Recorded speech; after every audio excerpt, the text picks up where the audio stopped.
Sim, já passei por compulsão alimentar, né? Depois da primeira competição, eu ganhei 15 quilos em 2 semanas. Então, foi muito inchaço, até a canela ficar grossa de tanta retenção hídrica.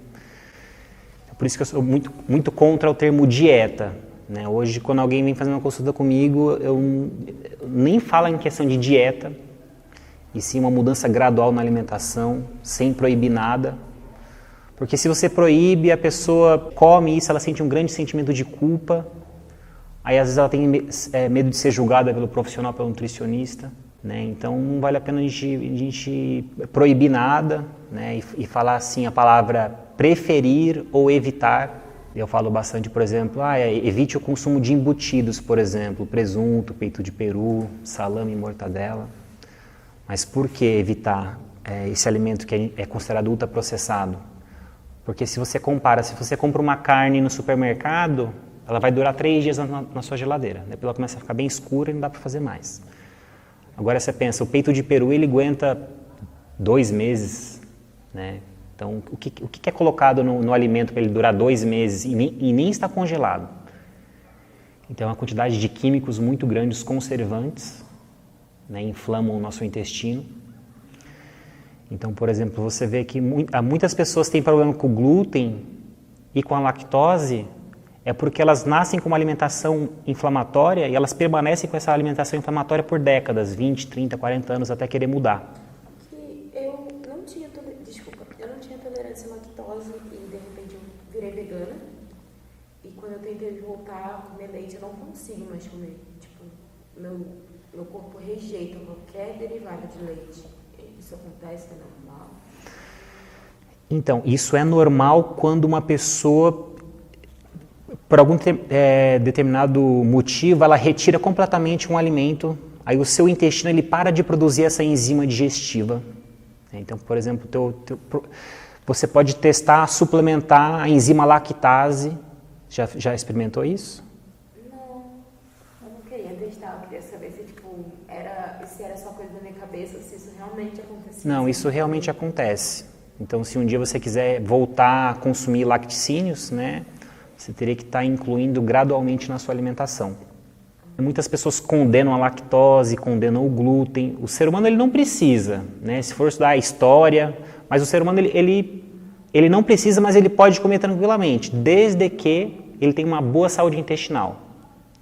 Porque quanto melhor a saúde intestinal do ser humano, mais enzimas digestivas ele consegue produzir. Agora, se a gente pega uma criança que ela nasce, está tomando leite de caixinha, nada contra leite, que eu tomo leite, mas leite de caixinha com bastante conservante, porque só assim o leite consegue ficar 3 meses numa caixinha. Aí toma Nescau, e aí no almoço arroz branco, não quer comer salada, verduras e legumes, come batata frita. E aí no lanche um pão branco sem fibras, com uma margarina que é gordura hidrogenada, ou com uma manteiga que é pura gordura saturada. Aí à noite um macarrão à bolonhesa, um macarrão branco, pobre em fibras, com molho industrializado. Então mesmo que a pessoa tenha comido um pouquinho de vegetal no almoço, essa alimentação ela ainda está pobre, né, deficiente em alimentos in natura. O que são os alimentos in natura? Tem outros grupos alimentares também que é super importante estar falando. Né? Os alimentos minimamente processados. Os in naturas são aqueles alimentos que a gente tira da natureza e não faz nenhum processo para consumir. Então, por exemplo, a maçã, a gente pega na natureza e come sem fazer absolutamente nada. Mas esse não é a maçã que a gente compra no mercado, por exemplo. Que é cheio de agrotóxico. Ele ainda é considerado um alimento in natura, porque não sofreu processos. Agora, por exemplo, o que é um alimento minimamente processado? É o aipim, por exemplo. Que se você não tirar a casca, você não come. Então você tem que tirar uma parte desse alimento para poder ingerir ele. Né? Então a gente denomina o aipim cozido um alimento minimamente processado. Ele passou por um processo mínimo para poder ser ingerido. Aí, por exemplo, o que seria o processado? Seria, por exemplo, a farinha de mandioca ou a tapioca. Porque você cozinhou esse alimento, desidratou e processou. Então ele virou um pó. né? Então, por exemplo, o aipim com a casca, aquela cor de barro marrom, é o in natura, descascado para a gente consumir minimamente processado. Né? Os alimentos que a gente deve dar prioridade no consumo é os alimentos in natura e os minimamente processados. Agora, os processados tem que tomar muito cuidado. Os ultraprocessados, mais cuidado ainda. O que seria ultraprocessado? Seria o conjunto de processados. Então, por exemplo, o bolo de aipim vai o aipim, pelo menos uma farinha de mandioca, vai algum tipo de óleo de gordura, um óleo de soja, que é o óleo de soja é o processamento da soja. O óleo de girassol é o processamento do girassol. Por exemplo, o processamento que você está retirando só um nutriente. Né? Então, por exemplo, se você compara a farinha de mandioca com o óleo de girassol, os dois são processados, só que a farinha de mandioca ela ainda possui proteína e carboidrato, e um pouquinho de fibra.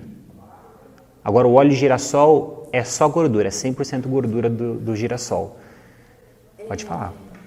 Sobre os óleos, o meu pai, ele aprendeu a fazer comida sem, tipo, nenhum óleo. Por exemplo, ele sabia fritar não, mas meio que cozinhar o frango na frigideira só com água. Aí eu cheguei aqui em Alto e fui conversar com um nativo sobre alguns alimentos que eu considerava mais saudável, e ele meio que quebrou minha cara. Por exemplo, sal do Himalaia. Ele falou, isso é sal pintado. Aí eu falei que o óleo de girassol era melhor que o óleo de soja. Ele falou que era tudo a mesma coisa. Isso é verdade o que ele falou? Ou tem diferença entre os óleos, entre os... O açúcar ele falou que até tem diferença. Mas tem diferença entre os óleos e o sal? Então, o sal rosa Himalaia ele é polêmico, né? Por que é polêmico? Porque se você quiser bater a sua suficiência de magnésio, por exemplo, comendo sal rosa, você teria que comer 2 kg de sal por dia. Então é um grande marketing. Você nunca vai conseguir nutrir o seu corpo de minerais com sal rosa. Só que você vai pagar 20 vezes mais caro pelo sal rosa. É mais de 20 vezes? Não sei. É marketing. Mas é um sal pintado. Se é pintado, eu não tenho certeza. Pode ser que não. Pode ser que seja realmente do Himalaia. Mas o valor não justifica. O valor é consumo. Olha, uma vez eu escutei uma polêmica que o sal rosa ele tem tanto tipo de mineral que ele pode ser até tóxico, porque ele tem minerais que a gente nem precisa. Ai, meu Deus. Então, eu estou falando um boato que eu não li um artigo científico. Então, assim, quer consumir, consome, mas não... Falando de sabor, eu prefiro o sabor do sal rosa, né? Se fosse para falar em questão de sabor. Eu prefiro o sal. É importante o sódio para contração muscular, para você não sentir cãibra. Ah, então é por isso que eu não consigo mais correr. Muito provavelmente. E a questão do óleo? Então, a do óleo, talvez o óleo de girassol tenha mais vitamina E que o de soja. É um palpite, mas é questão de concentração de algum mineral mesmo. Mas realmente existe algum óleo que seja melhor para o consumo, tipo, nutricional do que o outro? Por exemplo, o óleo de coco, o óleo de girassol, é tudo gordura? Tudo gordura. Se for para fritar, para aquecer, para o corpo é tudo igual. Para quem está se preocupando em emagrecer, é diminuir o máximo possível, evitar. Pode fazer, se ninguém fizer pergunta aqui. Teve uma época que eu fiz uma dieta, porque esse negócio que você falou aí da dieta, eu super me encaixei, né? Porque eu fui bailarina clássica há muito tempo, assim, as dietas mais malucas possíveis eu já fiz, entendeu? Até chegar ao ponto de realmente andar em bulimia. Mas recentemente aqui em Alto Meio eu fiz uma. Olá. Boa noite. Que eu particularmente achava que era saudável. Boa noite. Boa noite, tudo bem? Boa noite. Fica à vontade, Daniel. Onde eu comi só coisas, aquela dieta crua, sabe? Crudivorismo? Raw, aquela dieta que você só come coisas cruas. E era isso, eu não cortei açúcar, cortei sódio, cortei carboidrato, cortei tudo. Eu só comia frutas e legumes no máximo cozidos na água. E você teve alguma coisa? Sentiu a sua exposição? Nada, ficou lembra. Lembra depois que eu comecei a correr. O meu corpo se acostumou depois de um tempo, mas pelo contrário, eu me senti mais disposta. E quando eu tentei voltar para a dieta normal, eu não conseguia ingerir o glúten, eu não conseguia ingerir a lactose. Eu tive querendo ou não, eu cheguei a engordar um pouco, achei isso até estranho, eu engordei. Eu não lembro se eu tive alguma indisposição, porque quando eu fiz essa dieta, eu me reservei em casa, sabe? Então, tipo assim, eu ficava estudando, sentada, então... O tempo que eu fiz essa dieta, eu não tenho como falar se eu tive alguma indisposição, porque eu não fazia nada, eu sei o que aconteceu depois da dieta. Qual o problema que eu trouxe pro meu corpo fazendo ela? Então, qualquer mudança radical traz consequências, né? Tipo, tirar o glúten de cara, a lactose, vai ter problema para voltar a produzir a enzima digestiva para digerir, né, o glúten e a lactose. Então, falando assim, o possível motivo de você ter engordado.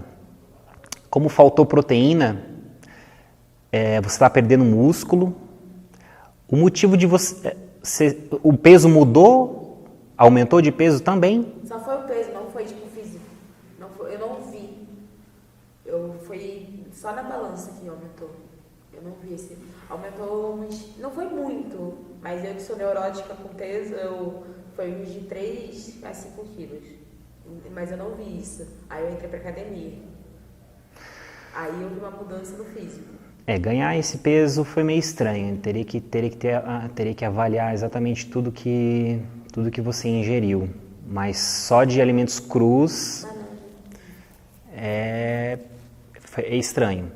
Mas assim, por que eu não gosto? Porque a gente perde muito músculo nessas dietas, né, sem proteína. A gente tem artigos mostrando a recomendação diária de proteína que nós deveríamos ingerir. Por exemplo, para pessoas sedentárias, 1 grama, 1,2 gramas de proteína por quilo de peso corporal. Então, por exemplo, se a pessoa tem 60 quilos e ela não faz atividade física, ela deveria estar ingerindo pelo menos 60 gramas de proteína por dia para manter a massa muscular que ela tem, manter a produção de cabelo, de pele, de colágeno. Por que eu digo que o ser humano não precisa suplementar colágeno, que é um grande marketing da indústria colágeno? Porque o nosso corpo fabrica colágeno a partir de proteínas completas. Muitas vezes as pessoas falam assim, o vegetariano não consegue proteína, tal. O vegetariano consegue proteína quando ele combina tipos de proteína. O arroz com feijão, proteínas se complementam, se completam. A proteína animal, geralmente ela é a completa, tem todos os aminoácidos essenciais. Então a gente denomina como aminoácidos essenciais. Se você consome os aminoácidos essenciais, você produz colágeno no seu corpo naturalmente. Agora, por exemplo, se uma pessoa vive comendo só soja, a soja não possui todos os aminoácidos essenciais, ela possui quase todos. Então, por isso que é necessário ter uma boa variedade na alimentação do vegetariano, não se basear só numa fonte de proteína. E sim, está variando para as proteínas se completarem. O arroz e o feijão, elas se completam, por exemplo. E essas proteínas se encontram em legumes? Então, esse é um... Estava falando até com o Daniel, eu até abri na internet, né? Quanto de proteína tem o cogumelo, o shiitake, por exemplo? Eles dizem que é a carne vegetariana. Eu Não é a abobrinha, não? Hã? Não é a abobrinha, não? Se fosse o brócolis. É o brócolis, tá com informação. Então, gente, se a pessoa vai comparar com a carne branca ou vermelha, já pesada pronta, ela vai ter em torno de 28, 30 gramas de proteína em 100 gramas. Agora, 100 gramas de brócolis tem 3 gramas de proteína. 100 gramas de cogumelo tem 3 gramas de proteína. É 10 vezes menos. Então, Sucão, entendeu? Enorme com 1 milhão de brócolis. Então não é a mesma coisa que comer um bife, né? Não é a mesma coisa. Hoje a gente chegou eu estava com a minha equipe de trabalho, que estávamos produzindo um cardápio novo, e ficou muito na minha cabeça a nossa conversa do domingo, né? Ele passou umas informações para mim que a gente fica muito surpreso, porque você acha que aquele alimento é muito rico e ele é menos rico do que você acha, né? E aí eu trouxe o questionamento na nossa cozinha, particularmente no meu trabalho. Eu estou servindo todos os dias um prato feito para meu cliente. E meu cliente come todos os dias a mesma comida. Se eu variar e eu abrir um buffet e variar essa comida, é mais nutritivo para meu cliente? O seu cliente ele precisa ter o conhecimento. Porque só ter um... Eu abrindo uma live, nem deveria falar, eu tenho que cortar isso depois, né? Por exemplo, eu gosto de comer... Só que... E tem alguns vegetais que eles são tão brilhosos. Tem que ter um olhar bem crítico para olhar assim que foi feito na gordura aquele vegetal. Então, a gente tem que entender, tem que olhar a questão de gordura, tem que entender sobre a questão de proteínas. Por quê? A maioria das pessoas não sofrem isso com 30, 40, 50 anos de idade, mas está com 60, está começando a vir uma dor no joelho que ela não entende por quê. Aí não tem músculo na perna, não ganha músculo, ela precisa de uma alimentação mais hiperproteica. E ela não vai saber disso, aí depois está dando de bengala, o problema persiste. E mesmo as pessoas carnívoras, muita gente tem falta de proteína na alimentação, até os carnívoros, então isso é um problema mais geral. E às vezes assim, para você recuperar o músculo, ganhar músculo, você não vai comer 1 grama por quilo de peso corporal, você vai ter que comer 1,5 gramas, às vezes até 2 gramas de proteína por quilo de peso. Então tem que comer realmente mais proteína. E eu, por exemplo, estou fazendo um teste hoje, né? Eu estou ingerindo, eu não estou ingerindo a recomendação para praticantes de atividades físicas, eu estou ingerindo menos do que a recomendação. Tem gente que diz que eu estou perdendo peso, estou ficando mais magro, não sei. Mas eu estou sendo uma cobaia, né, indo contra um artigo científico, né, do Jornal Internacional de Nutrição Esportiva. Então, se eu começar... Eu vou estar sabendo mais daqui a 1 ano, 8 meses, porque estou ingerindo uma quantidade interessante de proteína, mas não recomendável. Então, né, a gente tem que ingerir proteína para manter pele, cabelo, músculo, porque o corpo fica reciclando, né? A gente fica destruindo o tecido e construindo novos tecidos 24 horas, né? Fica criando cabelo o tempo todo, as nossas células ficam se regenerando, ficam se multiplicando, células vão morrendo e outras vão sendo criadas novas. E quem come pouca carne, ou quase nunca, recomenda suplemento de proteína, não? Isso é um ponto-chave. Eu suplemento todos os dias uma dose, 30 gramas. Eu não sou vegano, né? Então eu suplemento proteína do soro do leite, proteína concentrada do soro do leite. E quem é vegano? Ele não come nem arroz por causa do carboidrato. Então, vamos chegar em dois pontos. Para você ter uma ótima produção de energia no seu corpo, precisa comer carboidrato, não pode ter medo do carboidrato. Né? O atleta ele quer muita energia, então ele se entope de carboidrato. Aí, para quem não ou depende de como é a sua alimentação. Às vezes tá faltando proteína, tá muito gordurosa. É interessante isso porque eu passei uns 6 meses muito fraca. Eu fazia trilha e ficava cansada ao extremo. E aí fui fazer uma série de exames, né? Já pensei no pior, já pensei, sei lá, um câncer de pulmão, alguma coisa assim bem grave. Quando eu fiz a bateria de exames, deu baixa de vitamina B12. Que é uma coisa simples, que vem, né, pelo menos que o médico explicou, que é de alimentação, de derivados de alimentação animal, né, derivado de animal. E eu estou tomando um comprimidozinho que me sinto muito melhor, que é a reposição da B12. Eu também tive que tomar B12. Uma coisa simples, assim, que em mim fez um estrago danado. E que tu nunca mais Eu como carne, eu julgo que eu tenho uma alimentação super balanceada. E na verdade não tenho.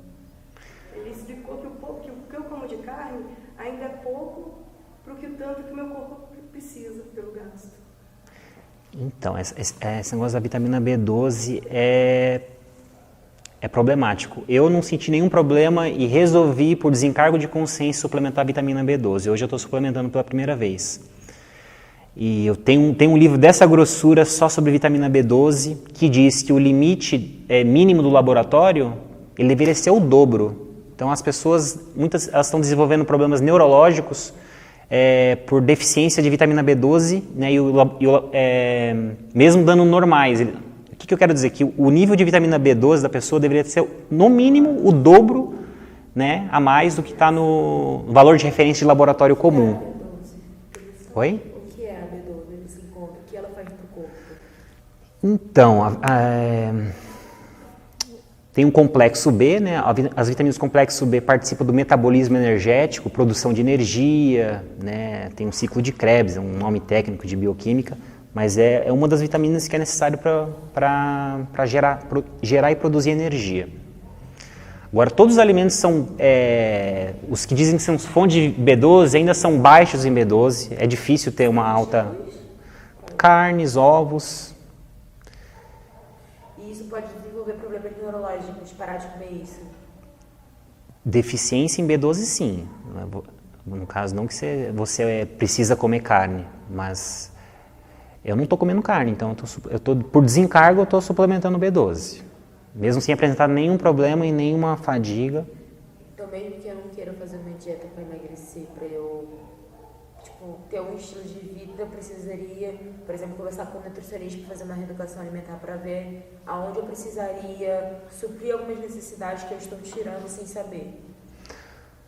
Sim, por exemplo... Tem um bom para te recomendar. Esse aí?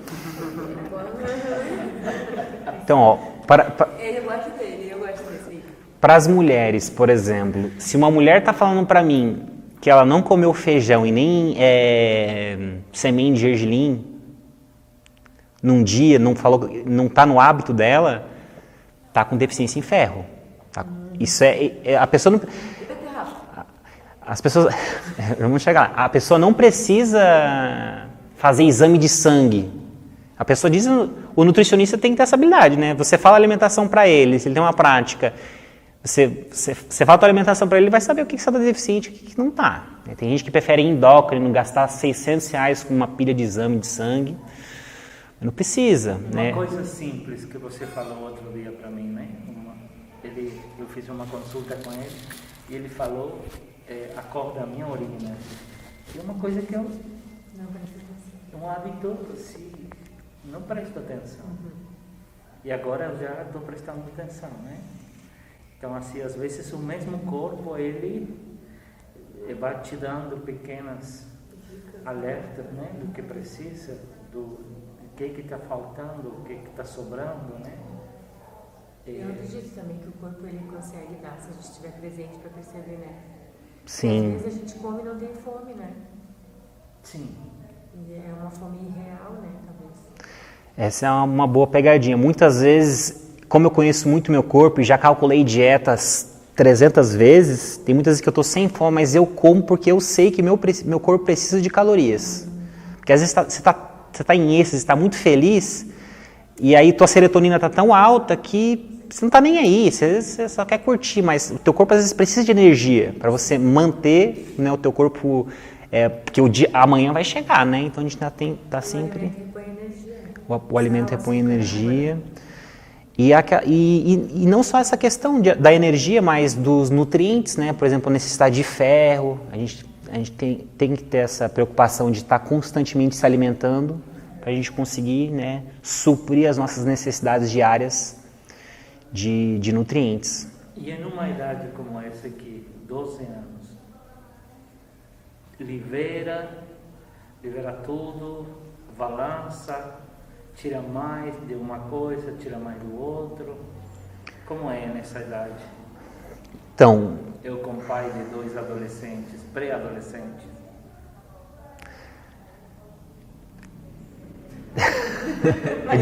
É difícil, porque assim, não dá para fazer uma mudança radical, né? Que o pai tem esse exemplo também. Foi isso, né? Todo o caminho.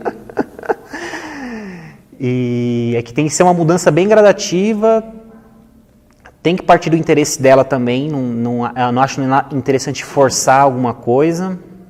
Olha, não sou expert em alimentação para crianças, eu acho que ela tem que ter o desejo de mudança.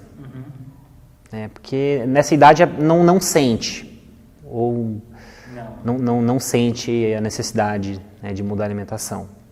Não se preocupa. O que eu poderia dizer é, você ser o exemplo, que acho que... Eu como fruta, ele não quer comer fruta. Estamos nisso. Alguma vitamina algumas vezes, né? Fazer uma vitamina de banana, colocar um ovo maltine. Uma maneira de colocar fruta, devagarinho. Da ideia do arroz, do feijão, eu acho esses alimentos muito industrializados, todos eles. E daí eu sempre opto por tentar trocar eles por qualquer tipo de legume, mesmo que venham com agrotóxicos, entendeu? Por isso que eu fiz aquela radical. Porque mesmo dependendo da proteína, mesmo menos carboidratos, eu acho que eles são muito industrializados, sabe? E daí a beterraba não substitui o ferro? Não. E aqui você acha também o arroz calunga, né? Que é bem mais natural. Pão integral, né? Integral. Então, essa é uma boa questão. Por exemplo, vamos supor pro Tony, para mim, muita atividade, gasta muita energia, pode ir no arroz branco sem medo, desde que esteja consumindo vegetais, porque o arroz integral ele é muito mais fibroso. Então as pessoas podem ter problemas também por excesso de algum nutriente, o excesso de fibra não faz bem. Né? Tranca meu intestino o excesso de fibra, não só meu, de muitas pessoas. Então, quanto mais fibra a gente ingere, mais água a gente precisa ingerir também, né? Porque o intestino ele depende da água e da fibra, né? Não só das fibras. E falando a questão que ela falou de o arroz e feijão aparentar ser processado, e, né, ancorando também essa questão de agrotóxico de alimentos, mesmo a gente não tendo segurança alimentar, né, atualmente nós não temos segurança alimentar, que a gente não sabe realmente de onde está vindo esse arroz ou de como que foi produzido, mas ainda é muito mais saudável termos uma alimentação de alimentos in natura e minimamente processados, que é o arroz e o feijão, do que um alimento ultraprocessado. Um biscoito recheado, por exemplo.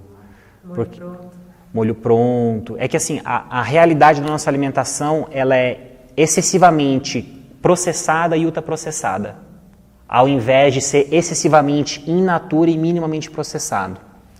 Por que processado? A pessoa consome o arroz branco, que é o processamento integral. Macarrão branco, que é o processamento do integral. Molhos industrializados, que vem corante e conservante. Cortes gordurosos de carne, né? Alcatra ou sobrecoxa, coxa de frango. Vamos ver o que mais. Come um iogurte que tem corante conservante, tem açúcar. Né? Mesmo que às vezes seja, por exemplo, diet sem açúcar, ele tem conservante, tem corante. Então se a gente faz uma somatória, às vezes é 90%, 100% da alimentação, né, só de alimento processado e ultraprocessado. Tem muita gente que não come uma fruta, uma semente, uma raiz, um vegetal.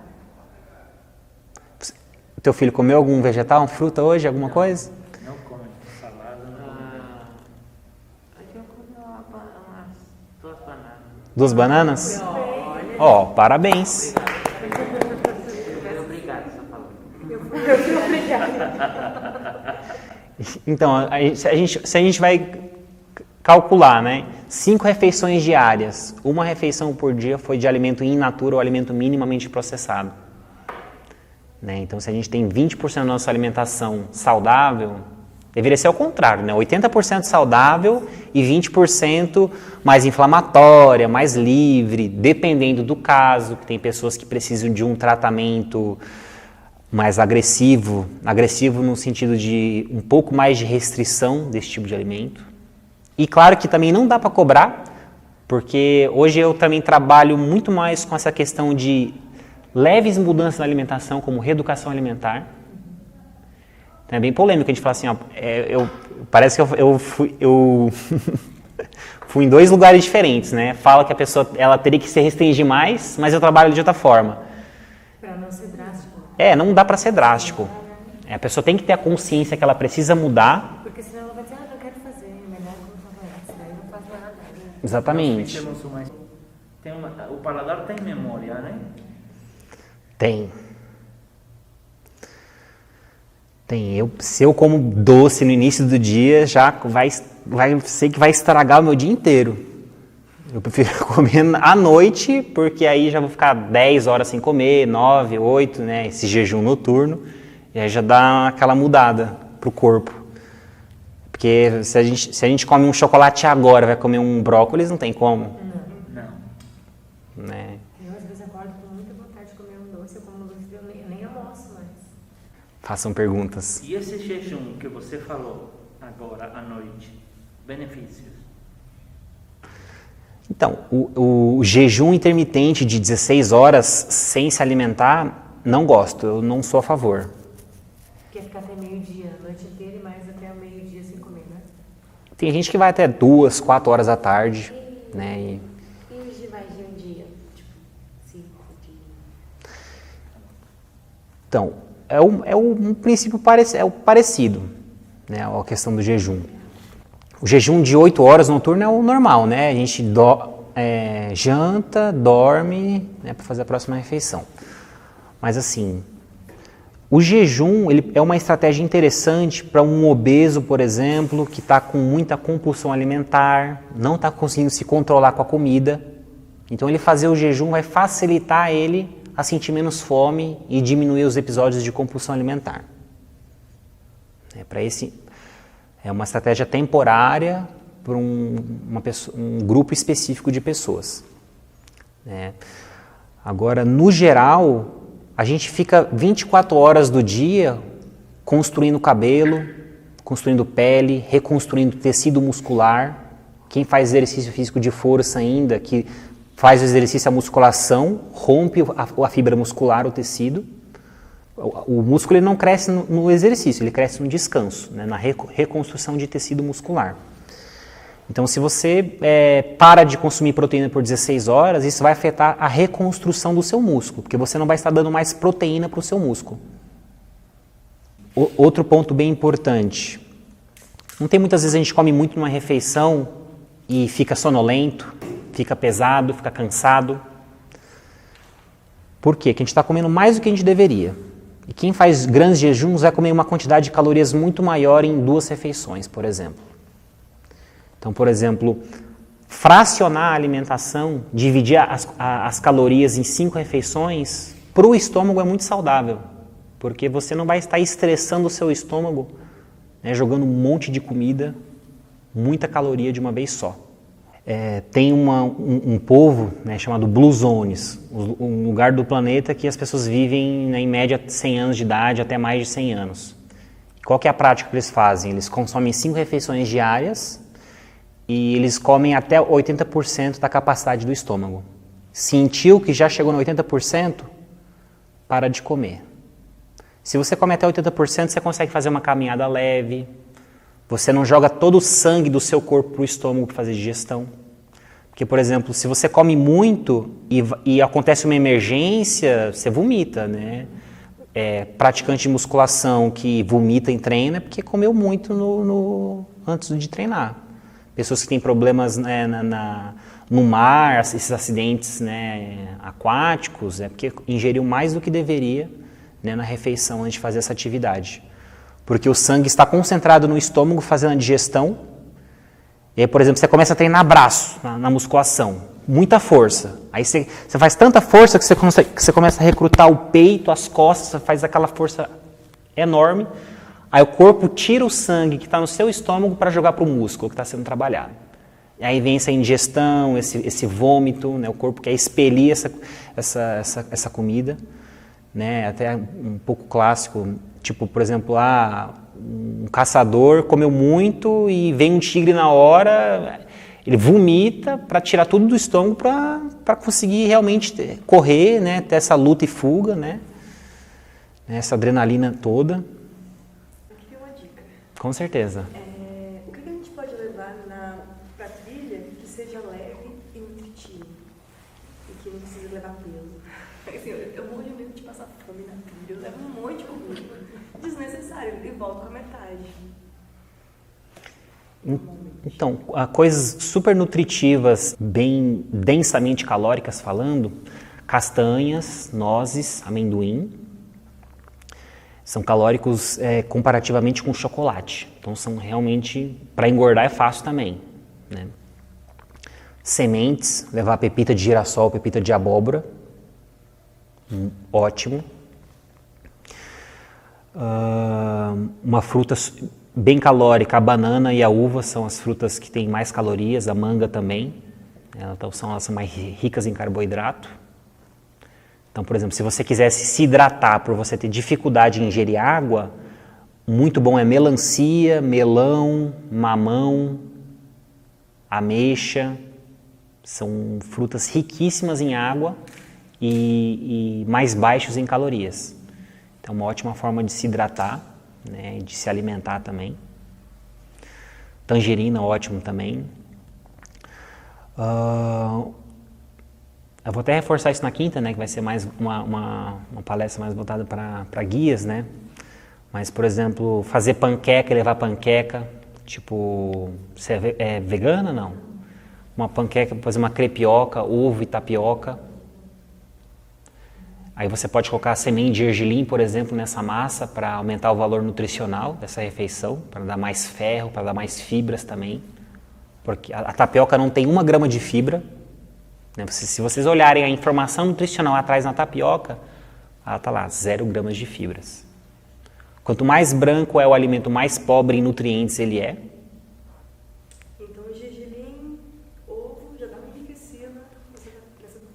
E se você quiser deixar show ainda, você pega a tapioca e o ovo e bate com uma folha de couve ou folha de espinafre, folha de rúcula no liquidificador, você deixa a panqueca verde, fibrosa, nutritiva, ajudar um pouco a regular a acidez estomacal, tratar a azia, o gastrite, porque é o verde, é o amargo que controla essa acidez do seu estômago para você tratar a azia.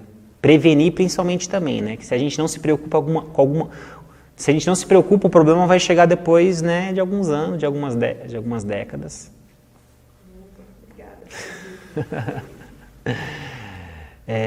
Passar pasta de grão de bico também, comprar na feirinha. Você pode passar um creme de ricota também, né, dentro. Você pode passar a pasta de grão de bico e polvilhar uma semente em cima da pasta de grão de bico.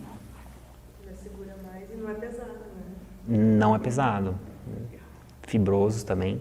Eu uma pergunta. Com certeza. Eu já vi muitos vídeos de pessoas que malham muito, sabe? E elas compram um monte de ovo. Mas um monte. E eles comem tudo isso em um dia. Sabe esses pacotes de ovo assim? Então eles comem tudo. E são uma pilha assim. Cheio dessas coisas. É saudável isso? Então, o problema pode ser a gema de ovo para um determinado grupo de pessoas.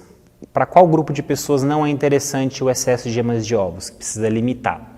As pessoas têm problema com hipertensão arterial, diabetes, obesidade e sobrepeso. Então elas precisam de menos gordura na alimentação, menos gordura saturada principalmente, menos colesterol também porque é inflamatório. E a gordura também ela é muito calórica, né, gente? Se a gente for fazer o comparativo de calorias, 1 grama de gordura possui 9 calorias. Agora, 1 grama de carboidrato ou 1 grama de proteína tem 4 calorias. Então, a gordura tem mais que 2 vezes a quantidade de calorias que a proteína e o carboidrato. Outro fator interessante, a gente pode falar que até mais de 2 vezes, 2 vezes e meio até quase 3 vezes, é pelo seguinte motivo.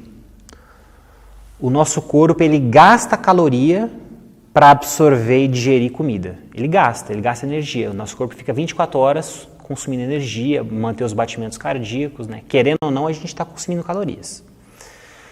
Então, o nosso corpo ele gasta mais caloria, gasta mais energia para digerir, absorver e metabolizar a proteína, né? Comparando com o carboidrato e a gordura.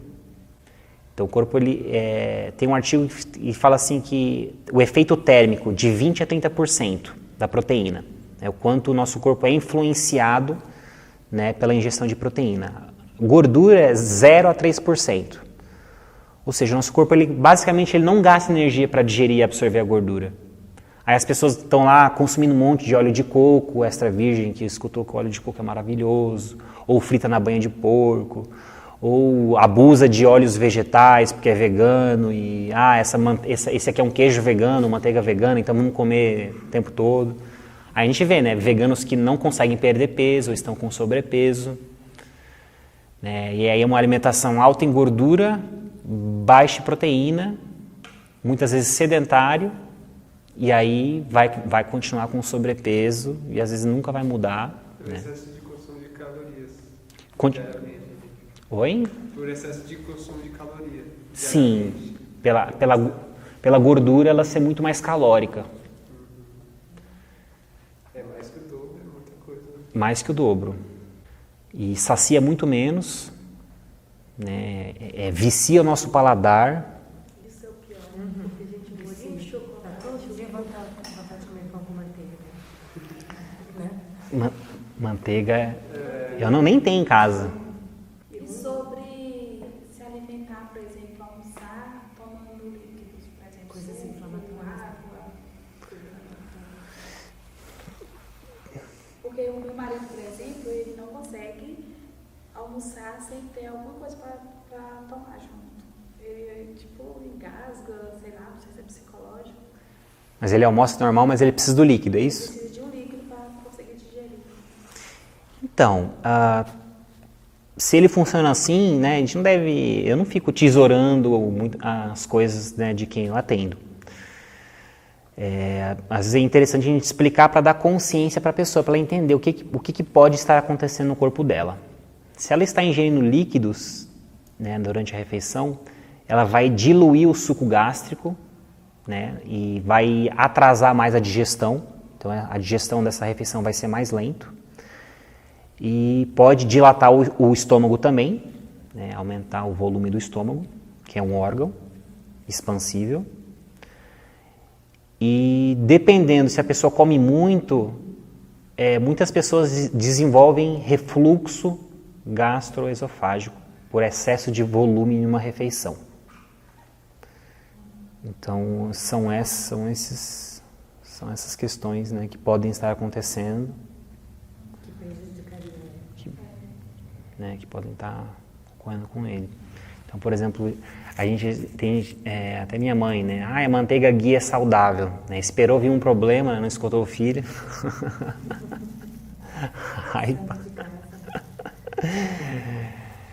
Porque a manteiga ghee continua sendo pura gordura, né? Pode ser mais tolerável para pessoas com alergia à proteína do leite, né? Mas continua sendo gordura da mesma forma. Então, o óleo de coco sendo extra virgem ou não, né, continua sendo gordura. Então, e eu fiz até uma publicação, né, um comparativo calórico. 20 gramas de chocolate tem mais calorias que 200 gramas de mamão. Então, tem muita gente que, né, quer comer muito pouco para emagrecer. O negócio é que, se a gente comer pouco, a gente produz pouca energia. A gente tem que comer bem para ter uma alta produção de energia, para ter o metabolismo funcionando a 1000, né, o corpo queimando, aquele corpo nosso quente, é um sinal de metabolismo tá acelerado, pode ser estresse também, adrenalina, aquela coisa, mas o corpo estando sempre quente é um bom sinal de o metabolismo ele tá acelerado, ele está funcionando de forma adequada, né? E até tem alimentos termogênicos, né? Por exemplo, a pimenta é dito como alimento termogênico porque aumenta a temperatura corporal. Faz tanta diferença assim, eu nem levo tanto em consideração, mas perceber a nossa temperatura corporal é importante, para a gente ver se a gente também, né, ou está tentando hipotermia ou não, mas é um sinal de metabolismo estar bem acelerado. Você perguntou horário para jantar? Qual que é o melhor horário? Sim, porque não sei se procede, porque diz Se jantar, por exemplo, muito tarde, não faz tão bem. Quando o Pra corpo digestão, dorme, né? ele não consegue ter tão bem quanto está acordado. Então, o problema de ingerir comida à noite é mais a questão de quantidade, de ter risco de desenvolver um refluxo gastroesofágico. O refluxo ele é tratável, né? Às vezes demora 2 semanas, 3 semanas para tratar. Fica voltando a comida, fica aquela acidez, sabe? Um desconforto, aquela sensação sempre de cheio e de ácido também. Já sentiu, Odara? Então, é um autoconhecimento, porque tem muitas vezes que eu consumo comida e vou dormir 20 minutos depois, né? Não que eu aconselhe alguém a fazer isso, né? Mas é que eu já conheço meu corpo, já sofri de refluxo 2 vezes, né? Então eu fico sempre atento. Mas, no geral, eu poderia dizer assim, vai fazer uma refeição grande, esperar pelo menos 2 horas para dormir, depois da refeição, pelo menos 2 horas. Agora, se é uma refeição leve, 1 hora, pode ser, 1h30.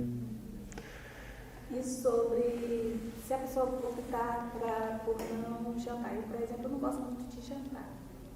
Não sinto necessidade. Até porque eu trabalho à noite, então eu lancho em casa, já raramente como alguma coisa. Depois das 5h30, por exemplo. Isso não prejudica em nada, né?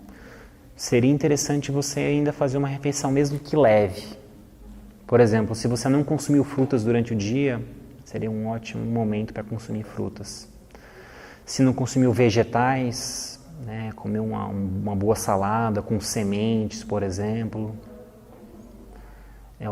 Eu aconselho a fazer mais uma refeição. Não precisa ser grande, mas acostumar o teu corpo, né, porque às vezes vai começar a fazer atividade física, teu metabolismo vai exigir mais, vai precisar ter um hábito de consumir mais refeições, mais calorias.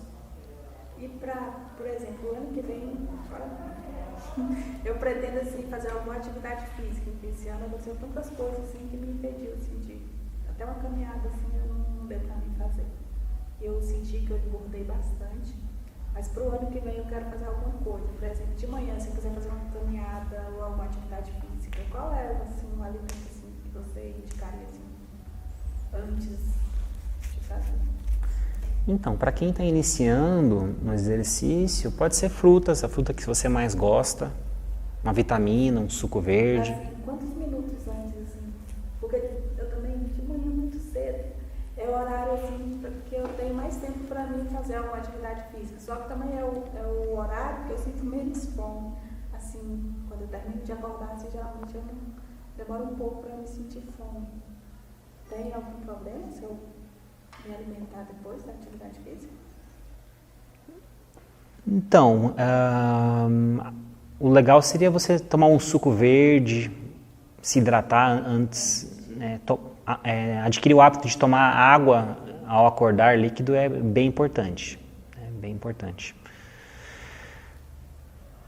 E, né, para praticantes de atividades mais intensas, que está preocupado com performance esportiva, manutenção de músculo, pode estar suplementando whey protein, por exemplo. Eu faço uma refeição mais... Isso porque eu acordo morrendo de fome. Eu já não Acordo sinto com fome. um cuscuz, uma vitamina com farinha de afobado. Tem dias que eu até sinto, raramente, mas dificilmente eu sinto fome de manhã. Levantar, ficar um pouco depois. Eu acordo muito. Mas para fazer uma atividade física pela manhã não é recomendado ir em jejum, dependendo da atividade, assim. Então, atividades mais leves pode até ser em jejum. Agora, atividades mais intensas que realmente requerem uma grande quantidade de energia, não é muito interessante porque o seu corpo vai estar utilizando o seu músculo também como fonte de energia, não só a gordura. Então vai estar diminuindo ainda mais a massa muscular. É um risco, né? Tem gente que tem uma genética mais propensa a manter mais, né? Depende da última refeição, né, à noite, por exemplo, também. Então, são essas variáveis, né, a estar sendo considerado. Mas dá para ser uma fruta, né? Uma fruta melão mais rica em água, ou melancia, uma vitamina. Eu gosto de muitas frutas, mas melancia e melão e kiwi eu não gosto. Essas aguadinhas, né? Mais gostosas. Um dia de calor, então, a melhor coisa. O melão, a melancia e mamão são os que mais me auxiliam a tratar a azia, gastrite, prevenir, né, principalmente. Né, são alimentos, são frutas menos ácidas. Né, o abacaxi, por exemplo, a laranja, o limão são bem ácidos. Então, né, às vezes a gente pode estar adquirindo uma sensibilidade de estar precisando ingerir alimentos mais amargos, mais alcalinos, para a gente estar prevenindo esses problemas, né, estomacais que atingem muita gente. Nessa questão da gastrite, né, que é um problema que eu tenho também, é verdade que a batata ralada, o sucozinho da batata, o líquidozinho dela, baixa a acidez do estômago? Isso Será que é comprovado? Eu desconheço, não vou dar uma opinião, porque às vezes... É porque eu evito tomar remédio e o médico, sempre quando eu tô com crise de gastrite no médico, aí me passa um omeprazol. Me prejudica bastante. Omeprazol, né? Aí eu evito tomar. E fico com receio também dessa dica popular, que é o sucozinho, o suco da batata. Já tomou e deu certo? Ele é muito barato, assim. Ele toma, ele vive procurando coisa assim, natural, de tomar. Aí ele toma um tempo e diz que tá bom. Aí depois já fica ruim de novo. Acho que é psicológico também, né? E eu tento controlar na alimentação, que aí é mamão, couve, essas coisas, pra poder dar uma melhorada na gastrite, pra não tentar no remédio. Normalmente dá certo. Na batata eu não sei, mas na couve, no mamão. Então, o que vai te ajudar é chá de espinheira santa, Boa também. suco verde, couve, suco verde vai te ajudar bastante. Bastante vegetal amargo, né? Couve, espinafre, rúcula, brócolis, jiló, quiabo, berinjela. Porque a maioria da população consome o tomate, que é mais ácido, né? O alface, que é mais ou menos neutro, cenoura, repolho. Que não faz tão bem esses aí. Não, eles fazem bem, mas assim, quando você busca o tratamento de alguma coisa, aí você teria que estar dando prioridade a alimentos que têm propriedades, né, direto ao ponto para tratar, né, problemas como acidez, né, do estômago. Então, é até estranho, né, pessoas sentir mais acidez com melancia, por exemplo. Né, tem gente que... Eu consumo mais melancia, melão, para tratar essa azia ou até prevenir, né? Para mim, por exemplo, 50% da minha alimentação é amarga e 50% mais ácida, alcalina e ácida. Tem que ter uma acidez, né? Não pode cortar tudo. Exatamente. Que aí, se a gente deixa muito alcalina, a gente não consegue ter uma boa digestão, né? O teu estômago não vai funcionar de maneira adequada também. Até o bicarbonato de sódio é uma forma muito rápida de você tratar a questão da azia e da gastrite. Mas não dá para você utilizar por mais de 3 semanas. É uma coisa mais rápida, assim, que teria que ter uma real mudança da alimentação. Você toma chá de espinheira santa direto? Não? Não, só quando eu tenho crise. Ataca a crise, é chazinho de espinheira santa, suco verde e mais mamão, essas coisas. Às vezes o que você pode é manter por mais tempo para você manter uma alcalinidade maior do seu organismo para já você nunca chegar em crise. Mas é muito emocional também. Quando eu passo por alguma formação, aí vem o estômago. Fora a alimentação, né? De vez em quando eu dou uma... Pé na jaca. E aí é fatal. Se eu comer batata frita, cerveja, açúcar também dá problema de gastrite, né? Porque meu marido tem também, quando ele come uma coisa muito doce, ele já fica reclamando. O açúcar ele é ácido. Não que a gente não possa consumir alimentos ácidos, a gente tem que ter um equilíbrio. Então, se ele está sentindo muito rápido um desconforto, é que o estômago dele está em desequilíbrio, né? E aí seria necessário um tratamento para ele. Esse chá de espinheiro santo, ele pode tomar assim diariamente? Pode. Todos os dias? Todos os dias. Não precisa interromper? Açúcar, né? Eu compro óleo com zero. Eu também compro. É bom. Você pode tomar por uns 2 meses, depois dar uma pausa. Dá para fazer extrato também, manipular, né? Espinheira santa com carqueja. Esse é um que eu tomei esse extrato por um tempo. Você pinga as gotinhas? Isso aí você pinga na água. Só pegando as dicas. Muito bom. Perguntas específicas. Acho que eu tô tranquila hoje. Peguei muitas dicas já. Muita informação hoje já. Para adolescente, minha filha, por exemplo, ela é sedentária. E ela come muita besteira, assim. E às vezes a gente acaba contribuindo, né? A gente vai e compra um monte de besteira. Ela gosta de muita fruta, assim, mas assim, qual a alimentação assim, mais indicada assim, para quem está em fase de crescimento e faz assim, muita atividade física? Nenhuma atividade física? Então, é conseguir aumentando o consumo de frutas gradativamente. Mesmo que ela não goste de um monte de fruta, dê as que ela mais gosta. Tentar aumentar a quantidade de fibras da alimentação dela de maneira gradativa. Isso faz tempo que eu não falo isso. Quanto mais fibras a gente ingere, mais fácil é para mudar a alimentação. Porque a gente está ingerindo fibra, a gente está regulando um hormônio chamado insulina.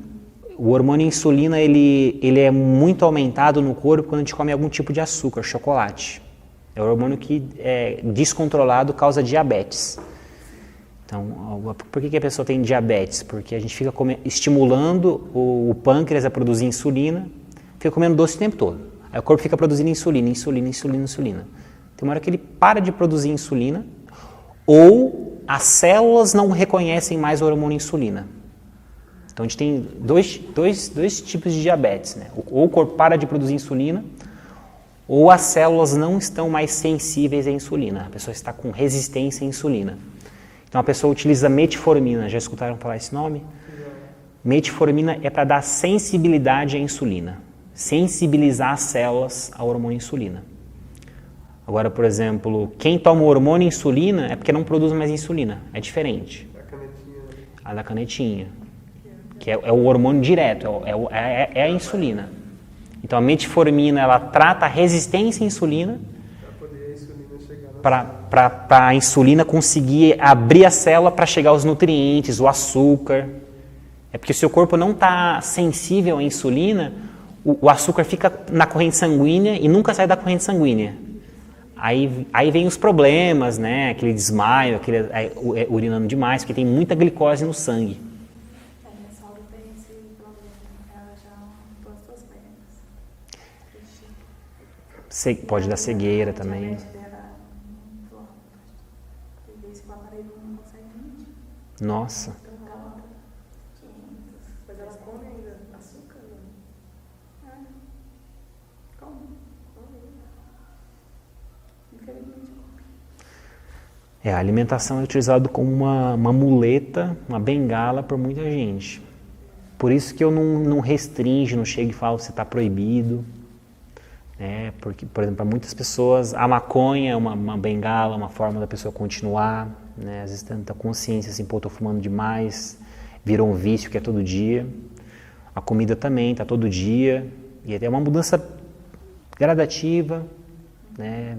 E outra dúvida, assim, então, voltando à minha adolescente que eu tenho em casa.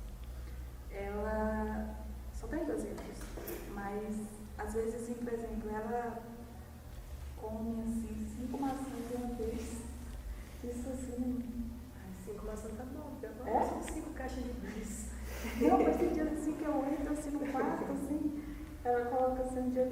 foto, se não tiver bem assim.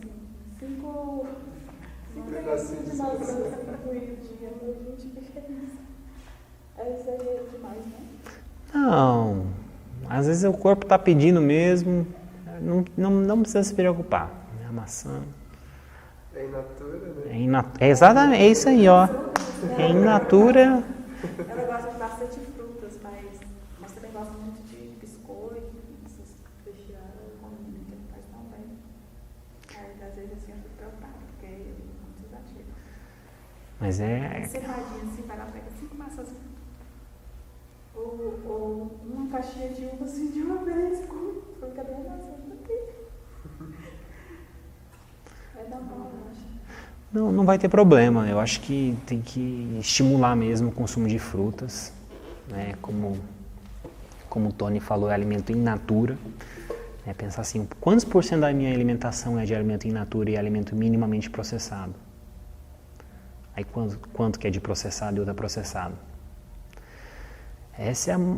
Essa é a base da nutrição, né? E as pessoas ficam dizendo assim, é só cortar o carboidrato, é só fazer dieta low carb, é só de fazer dieta cetogênica, é só parar de comer, é só fechar a boca.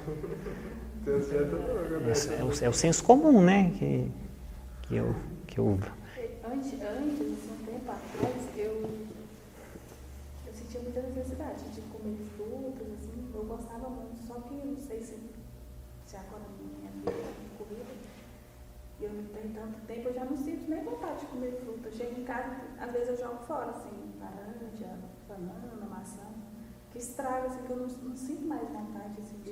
É bem que parece no começo, tudo é hábito, né? É o hábito. A gente vai habituando a nossa alimentação aos pouquinhos, mas é questão de hábito mesmo. É que às vezes, de início, mudar uma maneira de funcionar, ela requer um pouco de energia. Né? O ser humano não gosta de gastar energia, isso é uma realidade, ele gosta de poupar. Né? O ser humano, tudo que envolve gastar energia não é interessante, é uma luta diária.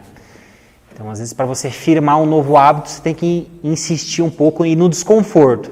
Né? Tem que pensar assim, nossa, está desconfortável, mas por que é tão difícil essa coisa tão simples? Aí a gente tem que reforçar assim, não, isso é porque é uma coisa nova para mim, eu estou criando um novo comportamento, um novo hábito, eu vou continuar um pouco esse esforço para isso virar automático. Né? Porque, por exemplo, a gente escova o dente sem pensar muito, né? Um reflexo, virou um hábito, virou algo comum. Então, hoje a alimentação virou algo muito comum para mim. Hoje eu já sei o que tem na minha geladeira para comer amanhã. Isso virou um exercício contínuo para mim. Né? Hoje já saber pelo menos quais são as opções que eu vou ter para estar ingerindo amanhã. Isso virou um hábito, né? Virou muito hábito, principalmente quando eu era atleta. Porque o atleta ele não pode ficar vacilando e botar a culpa nos outros. O atleta é você contra você mesmo, é sua organização, sua disciplina. Então, é sempre estar pensando, né, pelo menos no dia seguinte ou na semana, né? Quantas variedades de verdura, por exemplo, você acha assim, correto assim, a gente consumir por refeição? Então. Geralmente eu como arroz, feijão, uma carne, uma salada e talvez mais algum tipo de verdura, assim, uma abobrinha, uma abóbora, alguma outra verdura focadinha. Eu como mais ou menos 200 gramas de vegetais por dia. Né? Às vezes uma pessoa que tem muita fome, compulsão alimentar, dá para estar ingerindo 300 gramas de vegetais por dia, 350, ingerindo muita água também, né? Depende do apetite dela. Depende se ela tem deficiência crônica de vitaminas e minerais também, né? Então está realmente priorizando o consumo de vegetais, né? De legumes, verduras. E depende também da quantidade de fruta. Eu como muita fruta. Né? Hoje eu comi ameixa, comi melão, comi banana, comi mamão. Foi. Então, se a gente está comendo muita fruta, a gente não precisa comer 300 gramas de vegetais por dia. Eu estou consumindo, está me fazendo muito bem 2 vezes vegetais por dia, 2 refeições. Almoço e jantar, um almoço e um lanche, por exemplo, hoje eu comi um sanduíche com muita folha de rúcula, mas eu coloco muita folha de rúcula. Para mim, realmente assim, não, eu comi vegetal para valer, não comi uma folhinha de alface, aquele migué que a gente... Todo mundo tem muita